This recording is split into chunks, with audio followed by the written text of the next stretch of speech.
enough fluorocarbon that if I'm flipping, it doesn't get to the knot. Because if I am using 60-pound braid and a 25-pound fluorocarbon leader, I don't want to risk that knot being the thing that breaks.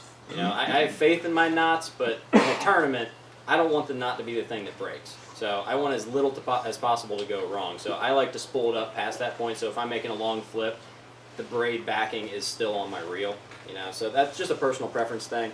A lot of people do like 7 feet, so that the leader's outside of their rod, so it doesn't hit the eyelets. But you know, it's really a personal preference thing. So, yes, sir. Is there anything that determines what length of rod is proper? Your height is really important. I know with a jerkbait, I use a 6'6" medium heavy rod because I don't want it to give at all, and it's graphite. But because the big problem is when you're using a jerkbait, if you use too long a rod, you're going to hit the water when you're using that jerkbait. And then when you're flipping, honestly, with flipping, it's really just whatever you want to use. Using a longer rod makes it so that you can pick up a lot more line at once. So if you're making long flips, you can just do one crank of the rod and you have all of your line back to set the hook. So it makes it just easier, and it makes it so you can make longer pitches and more accurate pitches because the rod is so long. I think they're actually lifting the regulations. Now you can use pretty much as long of a rod you want. 10 feet? 10 feet? Okay. I mean, I would not want a rod longer than that. Honestly, 8 feet is a bit extreme. Just to piggyback, I know we're going to piggyback on what Billy said. If you're fishing a jerkbait, Billy and I have been in tournaments where we fish a jerkbait 10 hours straight. It's exhausting, by the way. If you take the jerkbait and you work left and right, you will be dead in an hour. The key with it, when you're working that thing all day, is to go up and down. Okay, that's a lot less fatiguing on your body. Especially if you get into smallmouth country, like when we were up Chautauqua or Cayuga and we're just looking for smallmouth. This is a lot easier to do for 7 hours versus going left and right. And that's where having that smaller rod is easier. If you have a 9-foot rod or a 7-foot rod and you do that, you're going to hit the water almost every time. So if you're a shorter individual, you know, go down to even a 5-foot rod if you have to, but that way you can put the proper action on the bait. And that's the same thing. If you're flipping docks and you want a roll cast, I'm not going to do that with my 8-foot rod. I have another flipping stick at home that's about, I think it's like 6'10" and really stout. I'll use that in tighter areas because then I can get that rod tip lower when I'm making my pitches. Yeah, to piggyback off of that, if you're fishing marinas on tidal, you can't use a long rod. You know, I brought out my medium heavy jerkbait rod when we were fishing a marina on the Chesapeake because you can fit a boat in there, but if you want to flip underneath the dock, you got to get really, really small and try to flip in there. You don't have a bunch of space to really get in there.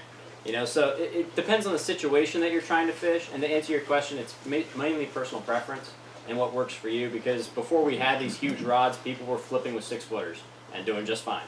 So you can make it work for you, so just, you know, whatever works for you. I have one quick question. We got Frederick County Bass Wranglers here, and Berkeley Springs also came down, though. Thanks for bringing them. What advice would you give the young kids about opportunities that they have now? Us older folk, we didn't have this opportunity back in the day, but just real quick, the opportunities that they have if they love this sport of fishing, the opportunities they have beyond high school even. Biggest thing I'd say, guys, is you have Google. Yeah, I cannot tell you how important that is. You got Bass University, you got Wired to Fish. Anything you want to know about fishing, you can find. If you've never fished deep, muddy water before because you live in a clear reservoir, but you might have that opportunity, Google it. There's a video on it. You can learn almost anything, and you can keep your mind engaged. The one thing I see a lot with young anglers, and they're like, if they're not fishing, they're not thinking about it. I've watched every Ike Light podcast like twice. I'm up on everything. And so I know what the hot trends are. You want to know what a hot trend is? Tackle Warehouse has a best-selling list per month.